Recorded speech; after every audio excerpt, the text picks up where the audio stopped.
the different angle of attack. Okay, why don't you guys all spread out? Let me stand in the middle so everybody can watch. Okay, the round kick is really the part of Thai boxing where, I mean, it took me probably like 6 months to learn how to do this right and consistently. I find my students tend to learn it like in 4, maybe 3, but you know, it takes time. And it's one of those things where you're always going to find some little thing that you can tweak to make it better. So you shouldn't expect, don't get frustrated is what I'm trying to say. If you don't get the kick, don't be like, man, I don't understand this kick, it's stupid. Important thing, kick with your shin, not with your shoe. Okay, don't kick with our feet. Your foot has like 28 little bones in it. Your shin has, I think, 2. We'll call one big one and one minor one, okay? When I throw the kick, start off my fighting stance, I take a little step out at a 45-degree angle, and I point my foot out so that because I'm going to pivot on this foot, I want to kind of cheat. So if I stepped here, now I have to pivot this foot even more, whereas if I step here, my foot's already somewhat pivoted. Okay, I want to pivot on the ball of my foot so I don't put pressure on my knee. I'll see people kick sometimes and they're here, and they're trying to rotate. That's just going to put pressure on your knee. So I step out. Okay? This leg, I'm going to pick it up. I like to try and pick it up nice and high, whether I'm kicking high or kicking low, because it doesn't show my opponent exactly where that kick's going to go. Right? So I come here, and then I turn. All the way through. And the thing is, I don't turn and then kick. It's one motion, one smooth, fluid motion. I extend my leg throughout the kick. Okay? Whenever I kick, I want to break. You always have to have that in your mind. You know, you don't necessarily throw kicks out there for feelers. Sometimes you might. But what I'm saying is, if you're throwing a kick with full power, you should have the intention of cutting your opponent in half. It should just be right? Just all the way through. If you miss, you spin around. If you hit, hopefully, we're just going to nice and easy. Step out, 45-degree angle, kick, and I want you to spin 360 degrees. Turn your hips and shoulders together. Okay? When I turn my shoulder and my hip, watch for a second. Boom, that's impact. My shoulder is now over my chin, and there's alignment from my shoulder, my hip, and my knee. Okay? Right? It's not, I don't kick here and leave my shoulder open and then whip my body around afterwards. I don't turn my shoulder and lean and then bring my leg behind. All together. One fluid motion. Alright? Kick each other. So what we're going to do, when we double kick, I hate seeing this. This is what everybody does. Kick. Kick. Okay? If I ever saw you do that in the ring, I would most likely have a foot in your face before you ever got that foot replanted to kick, right? You know, so we're not doing capoeira. You know? Okay. Right, so I'm going to go kick, tap, kick. Okay? Okay, so from here, I kick, tap, kick. The thing is, normally if you kick something, it should move, right? So I want you to just shuffle back a little when I kick. So kick, moves back. I have to follow him in. Kick. That's where the step is. Okay? So again, it's kick, step, kick again. Understand? Okay. Now here's the key. I hate when people do this with a switch kick.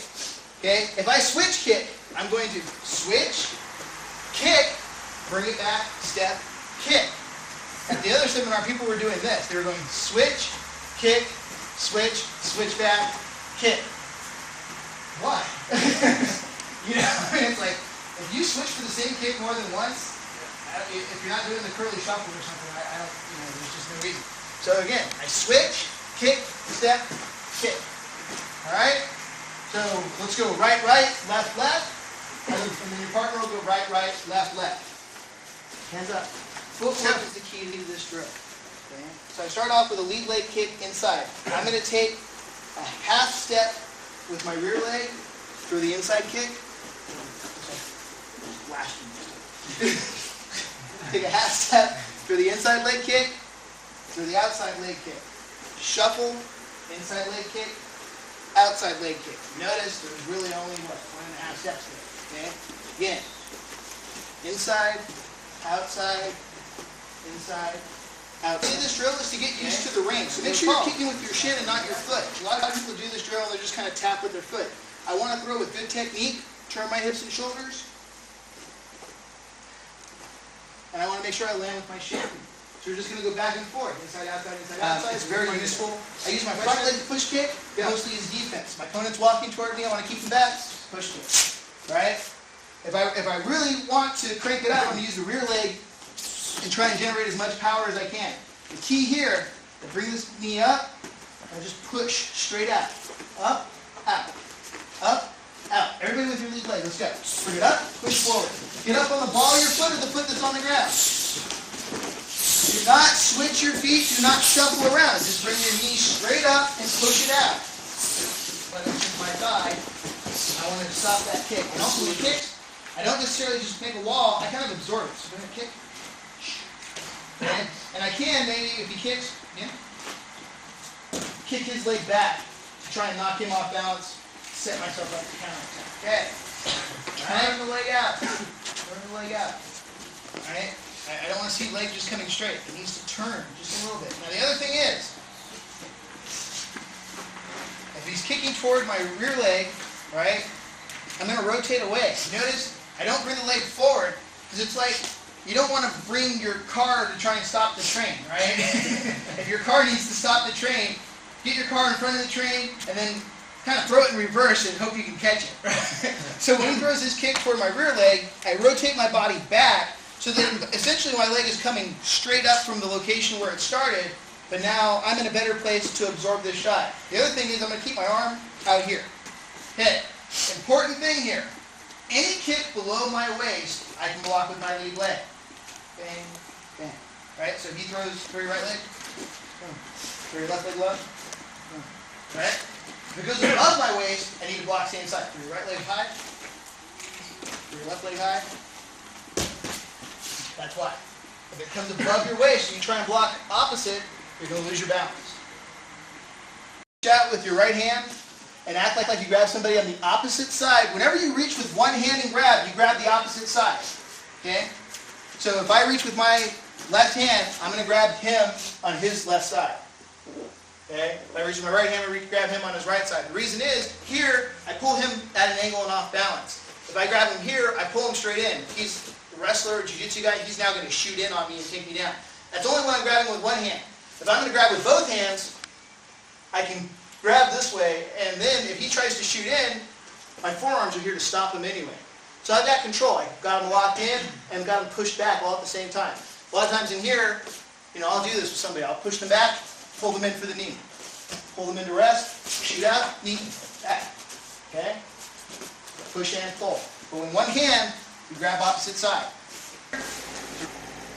This is something people just don't get. Relax. Don't fight me, but don't go with me. This is really. Okay. I push down on the back of his head as I'm pushing my elbow up. And then I come over the top, and I clench. Okay? People do this all the time. They're like, I don't know, you don't just pick your arm up and go over. You have to push and roll. Okay? So from here, I push down and roll across, and I just bring them into the other arm. And I'm here, and I can leave the heck out of them and all that. So we're just going to work. We're going to do the catch, knee, release, over the top, two-hand clench. Once you get to the two-hand clench, I just want you to stop right now and let go. Okay. The ideal position is to have both of my hands